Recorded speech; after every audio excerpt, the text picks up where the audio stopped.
అందరికీ నమస్కారం. Welcome to Leo. Pulivendula శాసనసభ్యులు జగన్మోహన్ రెడ్డి గారు తాజాగా ప్రెస్ మీట్ పెట్టి మాట్లాడుతూ కొన్ని వివాదాస్పదమైనటువంటి వ్యాఖ్యలు చేశారని చెప్పుకోవాలి.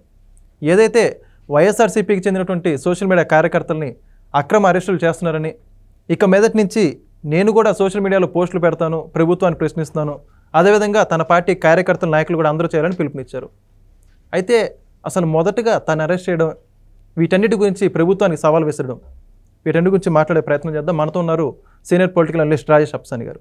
సార్ నమస్కారం అండి. అసలు జగన్మోహన్ రెడ్డి గారు చెప్పేది ఒకటి చేసేది ఒకటి అనే విధంగా ఓ పక్క ప్రభుత్వం, అదేవిధంగా పోలీసులేమో సోషల్ మీడియాలో ఎవరైతే మహిళలకు సంబంధించి కావచ్చు, ఈ వ్యక్తిత్వ హననాలకు సంబంధించి పోస్టులు పెట్టారో వాళ్ళని అరెస్ట్ చేస్తున్నాం అని చెప్పి చెప్పడం జరిగింది. జగన్మోహన్ రెడ్డి గారు మాట్లాడుతూ ప్రభుత్వాన్ని ప్రశ్నిస్తే కేసులు పెడుతున్నారు, దమ్ముంటే నన్ను అరెస్ట్ చేయని చెప్పేసి ఏం చదువుతున్నారు. ఏంటంటారు దీనికి సంబంధించి? ఇక్కడ జగన్మోహన్ రెడ్డి గారిది ఒక టిపికల్ నేచర్.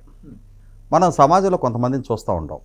ఎవరైనా పచ్చగా బాగుపడుతుంటే, మనకన్నా కొంచెం అభివృద్ధి చెందుతుంటే ఓర్చుకోలేక కళ్ళల్లో నిప్పులు పోసుకొని వాళ్ళని ఎట్లా నాశనం చేయాలని చెప్పని ఆలోచించే కుళ్ళు కుతంత్రాలతోటి జీవించే కొద్దిమంది వ్యక్తులు ఉంటారు. ఇటువంటి వాళ్ళందరినీ 1,00,000 మందినో 1,00,00,000 మందిని కలిపితే ఒక జగన్మోహన్ రెడ్డి అవుతాడు. అతనికి తనకన్నా మెరుగ్గా పరిపాలించే వాళ్ళన్నా నచ్చదు, తనకన్నా మెరుగ్గా అభివృద్ధి చేసేవాళ్ళంటే నచ్చదు, తన కళ్ళ ముందు వేరే వాళ్ళు ప్రశాంతంగా జీవించుతుంటే నచ్చదు, తన కళ్ళ ముందు రాష్ట్రం మంచి బ్రాండింగ్ సంపాదించుకుంటే నచ్చదు.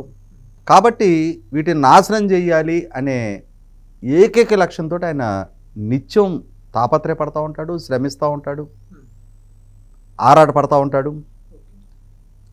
ఆయనకి ఆ విధమైన ఎజెండాను అమలుపరచడానికి తగిన వ్యక్తుల్ని సమకూర్చుకుంటూ ఉంటాడు. ఓకే, ఇవన్నీ 2014-19 మధ్య ఆయన ప్రతి కుట్రలకి కుతంత్రాలకి సహకరించిన వ్యక్తులు ఉన్నారు. 2019లో ఆయనకు అధికారం దక్కడానికి బాధ్యులైన వాళ్ళు ఉన్నారు. కానీ 2019 నుంచి 24 వరకు ఆయన్ని పాలకుడిగా ప్రజలు ప్రత్యక్షంగా చూశారు. ఓకే, ఆయనకున్న పాలనా దక్షత ఏంటి, ఆయన ఈ రాష్ట్రాన్ని ఏ స్థాయిలో అభివృద్ధి చేయగలుగుతాడు, తమ బిడ్డలకు ఏ విధమైన భవిష్యత్తు కల్పించగలుగుతాడు అనేది ప్రత్యక్షంగా అనుభవపూర్వకంగా చూసిన తర్వాత ఆయన్ని పులివెందుల ఎమ్మెల్యే స్థాయికి పరిమితం చేశారు. రాష్ట్ర ముఖ్యమంత్రి స్థాయి నుంచి కనీసపు ప్రతిపక్ష హోదా కూడా దక్కనివ్వని శిక్ష ప్రజలు విధించారు. దాంతో ఇవాళ జగన్మోహన్ రెడ్డి గారికి మళ్ళీ తిరిగి అదే అసూయ ద్వేషాలతో రగిలిపోతూ ఉన్నాడు. ఓకే, ఎన్ని ఈనో ప్యాకెట్లు తాగినా కూడా ఆయన కడుపు మంట చల్లారట్లా. ఈ రాష్ట్రం బాగుపడుద్దా, నన్ను కాదని ఈ కూటమి ప్రభుత్వాన్ని ప్రజలు ఎంపిక చేసుకుంటే వీళ్ళు ఈ రాష్ట్రాన్ని అభివృద్ధి చేస్తారా, ఎలా చేస్తారో నేను చూస్తాను. నన్ను కాదన్న ప్రజలు వాళ్ళు సుభిక్షంగా జీవించడానికి వీల్లేదు. ఆ విధమైన అసూయ ద్వేషాలతో రగిలిపోతున్న జగన్మోహన్ రెడ్డి గారు మరొకసారి విధ్వంసకర రాజకీయాన్ని పరిచయం చేయాలి అనుకుంటున్నాడు. రాష్ట్ర బ్రాండింగ్ దెబ్బతీయాలి అనుకుంటున్నాడు. దానికి వ్యవస్థలకు సవాలు విసురుతూ ఉన్నాడు. అంటే ఆయన ఎంచుకుంటున్న మార్గం ఏంటి అంటే ప్రభుత్వానికి సవాలు విసురుతున్నాడు, వ్యవస్థలకు సవాలు విసురుతున్నాడు. నిన్న ప్రెస్ మీట్లో ఆయన ఏం చెప్తున్నాడు, నేను సమావేశాలకు హాజరు కాను, అసెంబ్లీకి నన్ను డిస్క్వాలిఫై చేస్తారా, చెయ్యండి చూస్తా అంటున్నాడు. అంటే ఈయనకేమన్నా అడిషనల్గా కొమ్ములు ఉన్నాయా? ఆయన ఒక సాధారణ శాసనసభ్యుడు మాత్రమే. వాళ్ళ నాన్న ముఖ్యమంత్రిగా ఉండగా ఆ రోజు స్పీకర్ గారిని విమర్శించారు అన్న కారణంతో కన్నం బలరాం గారిని 6 నెలల పాటు డిస్క్వాలిఫై చేయించాడు. ఈయన ప్రతిపక్ష నాయకుడిగా ఉండగా సభలో నాటి మంత్రి పీతల సుజాత గారిని బాడీ షేమింగ్ చేస్తే రోజా గారు సంవత్సరం డిస్క్వాలిఫై అయ్యారు. ఇవాళ శాసనసభ్యుడిగా ప్రమాణ స్వీకారం చేసిన రోజు జగన్మోహన్ రెడ్డి గారు ఏమని ప్రమాణ స్వీకారం చేశాడు, సభ నియమాలకు సభ సాంప్రదాయాలకు కట్టుబడి ఉంటాను అని చెప్పని ప్రమాణ స్వీకారం చేశాడు. మరి వాళ్ళ సభ కన్వెన్షన్స్ అండ్ ప్రెసిడెంట్స్ వాటి ఉల్లంఘనకు పాల్పడితే, రూల్స్ అతిక్రమిస్తే సభా సాంప్రదాయాల ప్రకారం జగన్మోహన్ రెడ్డి డిస్క్వాలిఫై అవుతాడు. ఆయన 6 నెలల కాలం కానీ 3 వరుస సమావేశాలకు కానీ సభకు హాజరు కాకుంటే ఖచ్చితంగా ఆయన శాసనసభ్యత్వాన్ని కోల్పోతాడు. ఇది సభ నియమాల్లో ఉంది. ఆల్రెడీ గత సమావేశాలకు హాజరు కాల, ఇప్పుడు 2వ సమావేశం జరుగుతుంది. ఈ సమావేశం రేపు 22వ తారీఖు దాకా జరగనుంది. రేపు 22 దాకా హాజరు కాకుండా ఉండు, వచ్చే సమావేశాలకు కూడా హాజరు కాకు. ఆటోమేటిక్గా డిస్క్వాలిఫై అవుతావు. దానికి ఏమన్నా పెద్ద రీసెర్చ్ చేసి రాకెట్ సైన్స్ అయ్యింది అది. నువ్వు సవాల్ ఇసిరేదేంటి? నిన్ను డిస్క్వాలిఫై చేయించి అక్కడ కూర్చోబెడతారు. నీ పులివెందులకు ఉప ఎన్నిక జరుగుతున్నప్పుడు అప్పుడు తెలుసుద్ది. అప్పుడు ఇంకా ఎమ్మెల్యే పొజిషన్ కూడా ఉండదండి, సమస్య లేదు. కాబట్టి 2014-19 మధ్య వీళ్ళ బేకర ప్రతిజ్ఞలు ప్రకటనలు చూసాం మనం. ఏం చేశారు ఆ రోజుల్లో? వీళ్ళు స్పీకర్ గారి మీద నెపం మోపి, స్పీకర్ గారు 23 శాసనసభ్యులు మా పార్టీ నుంచి తెలుగుదేశంలోకి ఫిరాయించితే వాళ్ళ డిస్క్వాలిఫికేషన్ పిటిషన్ మేము ఇస్తే వాటిని పరిగణలోకి తీసుకోవట్లేదు అని డాక్టర్ కోడెల శివప్రసాద్ గారి మీద నెపం మోపి శాసనసభ పక్షం మొత్తం సమావేశాలు బహిష్కరించారు. శాసనసభ సమావేశాలనైతే బహిష్కరించారు, కానీ అంటే సభలోకి వచ్చి పాల్గొలేదు, కానీ బయట అటెండెన్స్ రిజిస్టర్లో సంతకాలు పెట్టిల్లారు. జీతభత్యాలు ముద్రశుద్ధిగా అందుకున్నారు. నీకు నిజంగా చిత్తశుద్ధి ఉంటే సమావేశాలు బహిష్కరించదలుచుకుంటే అటెండెన్స్ రిజిస్టర్లో సంతకాలు ఎందుకు? అటెండెన్స్ రిజిస్టర్లో సంతకాలు పెట్టకపోతే ఈ డిస్క్వాలిఫికేషన్ పిటిషన్ ఎదుర్కోవాల్సి వస్తుంది. అందుకోసం అని చెప్పని సభకి రాలేదు, కానీ బయట రిజిస్టర్లో సంతకాలు పెట్టి ఇవాళ మనం కొంతమందిని చూస్తుంటాం. నేను కూడా కాలేజీలో ఉన్నప్పుడు అటెండెన్స్ అయిపోయిన తర్వాత క్లాస్ రూమ్ నుంచి వెళ్ళిపోయేవాళ్ళం బయటికి, క్లాస్ జరుగుతున్నా కూడా. వీళ్ళు అటువంటి పనే. నిజంగా మనకి ఆ నిరసన తెలియజేయాలి, ఈ సమావేశాలు బహిష్కరించాలనే చిత్తశుద్ధి వాళ్ళకుంటే ఎమ్మెల్యే పదవుల మటుకు ఎందుకు మీకు? ఇంకా ఆ రూల్స్ని మళ్ళా ఆ రూల్స్కి ఎక్కడ వర్తిస్తుందని చెప్పని రిజిస్టర్లో సంతకాలు ఎందుకు? జీతభత్యాలు తీసుకోవడం ఎందుకు? ఇవాళ ఈయనతో పాటు వీళ్ళ శాసనసభ్యులు కూడా సభకు హాజరుగారని చెప్పారు కదా, మరి వాళ్ళని రిజిస్టర్లో సంతకాలు పెట్టకుండా ఉండమను. రేపు రాబోయే డిసెంబర్ 1వ తారీఖు ఎమ్మెల్యేలకు జీతాలు తీసుకోకుండా ఉండమను. అవి కావాలి. మళ్ళీ జగన్మోహన్ రెడ్డి గారికి కూడా పులివెందుల ఎమ్మెల్యే అనే టైటిల్ కావాలి. నిజంగానే సవాలు విసిరే అంతటి ధైర్యమే నీ దగ్గర ఉంటే ఖచ్చితంగా రేపు రాబోయే సమావేశాలకు హాజరు కాకుండా నీకేం అడిషనల్ ప్రివిలేజెస్ ఉంటాయి అనుకుంటున్నావేంటి? ఖచ్చితంగా రాజ్యాంగబద్ధంగా ఎన్నికైన శాసనసభ్యుడివే.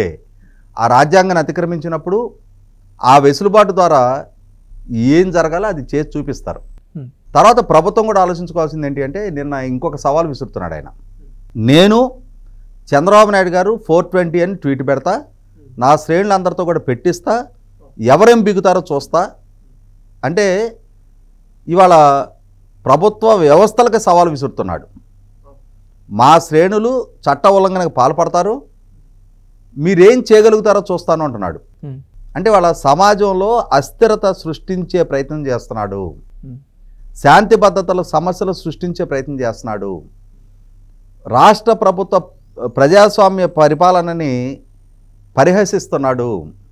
ఇటువంటప్పుడు ఖచ్చితంగా ప్రభుత్వం కూడా జగన్మోహన్ రెడ్డి గారిని కట్టడి చేసి తీరాలి. ఈ వ్యక్తి 11 సంవత్సరాలుగా బెయిల్ మీద ఉన్నాడు, కండిషన్ బెయిల్ మీద ఉన్నాడు. అటువంటి కండిషన్ బెయిల్ మీద ఉన్న జగన్మోహన్ రెడ్డి ఇవాళ శాంతి భద్రతలకు విఘాతం కలిగిస్తున్న సందర్భంగా ఆ బెయిల్ కండిషన్స్ ఉల్లంఘిస్తున్న ప్రాతిపదిక మీద అతను బెయిల్ రద్దుకు ప్రయత్నం చేయాలి. బయట తిరగటానికి ఎలిజిబిలిటీ ఉన్న వ్యక్తే కాదు ఇతను. ఇవాళ సమాజంలో సంచరించడానికి అనర్హుడిగా జగన్మోహన్ రెడ్డి ప్రవర్తన ఉంది. ఇవాళ రాష్ట్ర బ్రాండింగ్ని దెబ్బతీస్తున్నాడు. ఢిల్లీ వరకు వెళ్ళి 36 రాజకీయ హత్యలు జరిగినాయి, 35 మంది ప్రభుత్వ వేధింపులు తట్టుకోలేక ఆత్మహత్యలు చేసుకున్నారు, 300 హత్యాయత్నాలు జరిగినాయి, 560 ప్రైవేట్ ఆస్తులు ధ్వంసమైనాయి, 490 ప్రభుత్వ ఆస్తులు ధ్వంసమైనాయి అని చెప్పని అసత్య ప్రచారం చేశాడు, ఆధారాలు లేని ప్రచారం చేశాడు. అంటే ఇతన్ని స్వేచ్ఛగా వదిలిపెడితే కోట్ల మంది భవిష్యత్తుని అగమ్యగోచరంగా మార్చే ప్రయత్నం చేస్తున్నాడు. ప్రజాస్వామ్యబద్ధంగా ఏర్పడ్డ ప్రభుత్వాన్ని అస్థిరపరిచే ప్రయత్నం చేస్తున్నాడు. ఇవన్నీ కూడా బెయిల్ కండిషన్స్ వైలేషనే. రాజకీయ కార్యకలాపాల్లో భాగంగా పరిగణించడానికి వీల్లేదు. అసలు అటువంటి స్వేచ్ఛ హక్కు అతనికి లేదు. అతను బెయిల్ కండిషన్స్కు లోబడి ఉంటాను అని చెప్పని కండిషన్ బెయిల్ తెచ్చుకొని 11 సంవత్సరాలుగా అతను రాజకీయ కార్యకలాపాలు నిర్వహించుకుంటా ఉన్నాడు. ఇవాళ ఇతని వల్ల సమాజంలో అస్థిరత పెరగడానికి కారకుడు అవుతున్నాడు కాబట్టి దాని ప్రాతిపదికగా అతను బెయిల్ రద్దు చేయాలి. అదే సందర్భంలో 5.5 సంవత్సరాలుగా తన కేసులలో వ్యక్తిగత హాజరు మినహాయింపు పొందున్నాడు. దాన్ని ఇమ్మీడియట్గా రద్దు చేయాలి. వ్యక్తిగత హాజరు మినహాయింపు రద్దు చేసి ఆయన కేసులకి వ్యక్తిగతంగా హాజరవడానికి చూడాలి. అదే సందర్భంలో వివేకానంద రెడ్డి గారి కేసు ఇప్పటికీ ఇంకంక్లూజివ్గానే ఉంది. జగన్మోహన్ రెడ్డి పాత్ర ప్రమేయం పట్ల విచారణ జరిగి తీరాలి. రఘురామకృష్ణరాజు గారి మీద కస్టోడియల్ టార్చర్కు గురైన కేసులో జగన్మోహన్ రెడ్డి అక్యూజ్ నెంబర్ 3గా ఉన్నాడు. ఆ కేసు విచారణ జరిగి తీరాలి. అలాగే ప్రజాప్రతినిధుల కోర్టులో ఇతని మీద పరువు నష్టం దావా దాఖలైంది. ఆ కేసు విచారణ జరిగి తీరాలి. చంద్రబాబు నాయుడు గారిని ఆయన 2014-19 మధ్యకాలంలో ముఖ్యమంత్రిగా ఉన్న రోజుల్లో నడిబజార్లో కాల్చాలి అన్న కేసు ఇప్పటికీ విచారణకు నోచుకోలే. ఆ కేసు విచారణ జరిగి తీరాలి. వీటికి తోడు గత 5 సంవత్సరాల జగన్మోహన్ రెడ్డి పరిపాలనా హయాంలో జరిగిన అవకతవకలు, అవినీతి, అరాచకాలు, ఆక్రమణలు, దాడులు, దౌర్జన్యాలు, వీటన్నిటికి తోడు జగన్మోహన్ రెడ్డి తీసుకున్న సొంత నిర్ణయాలకు అనుగుణంగా వేల కోట్ల రూపాయల ప్రభుత్వ వనరులకి నష్టం కలిగింది. అతను కూల్చివేసిన ప్రజావేదిక వల్ల కానీ, అతని వల్ల స్తంభింపజేయబడ్డ రాజధాని పనుల వల్ల కానీ, అతని ద్వారా తీసుకున్న నిర్ణయ పర్యవసానం పోలవరం ప్రాజెక్టు అంచనాలు ఇవాళ దాని జస్టేషను లేట్ అయింది. దాని అంచనాలు కూడా ఇవాళ వేల కోట్ల రూపాయలు పెరిగిపోయింది. వేల కోట్ల రూపాయలు వెచ్చించి సుప్రీంకోర్టు తీర్పుకి వ్యతిరేకంగా ప్రభుత్వ కార్యాలయాలకి తన పార్టీ రంగులు వేసినందుకు కానీ, ఇట్లా ఎన్నో సందర్భాల్లో ఎన్నో వేల కోట్ల రూపాయల ప్రజాధనాన్ని దుర్వినియోగం చేశాడు జగన్మోహన్ రెడ్డి. వీటన్నిటి మీద కేసులు నమోదు చేయాలి. వీటన్నిటి మీద కేసులు నమోదు చేసి తనని శాశ్వతంగా ఈ విధమైన విధ్వంసకర వ్యూహాలు పన్నకుండా కట్టడి చేస్తే రాలి తప్ప, లేదు అనంటే 100% ఇవాళ సమాజంలో సంచరించడానికి కూడా వీల్లేని వ్యక్తిత్వం జగన్మోహన్ రెడ్డిది. అతనికి రాజకీయకరమైన కార్యకలాపాలు నిర్వహించుకునే స్వేచ్ఛ కనుక ప్రసాదించిన పక్షంలో 100% ఈ రాష్ట్రం సుభిక్షంగా ఉండటాన్ని సహించలేని, భరించలేని వ్యక్తిత్వమైన జగన్మోహన్ రెడ్డి ఈ విధమైన విధ్వంసకరాన్నే పరిచయం చేసే ప్రయత్నం చేస్తూ ఉంటాడు. కాబట్టి ప్రభుత్వం ఈ సవాళ్ళు, ఈ భీకర సవాళ్ళు, వీటినన్నిటి విషయంలో మరింత జాగ్రత్తతో వ్యవహరించాలి. జగన్మోహన్ రెడ్డిని కట్టడి చేసే దిశగా అడుగులు వేయాలని ఆశిద్దాం. ఖచ్చితంగా సార్. ఇప్పటికే జగన్మోహన్ రెడ్డి చేసిన వ్యాఖ్యల మీద ప్రభుత్వం సీరియస్గా దృష్టి పెట్టినట్టు అర్థమవుతుంది. చూద్దాం. ధన్యవాదాలు. Thank you. Please subscribe to Leo News for more videos.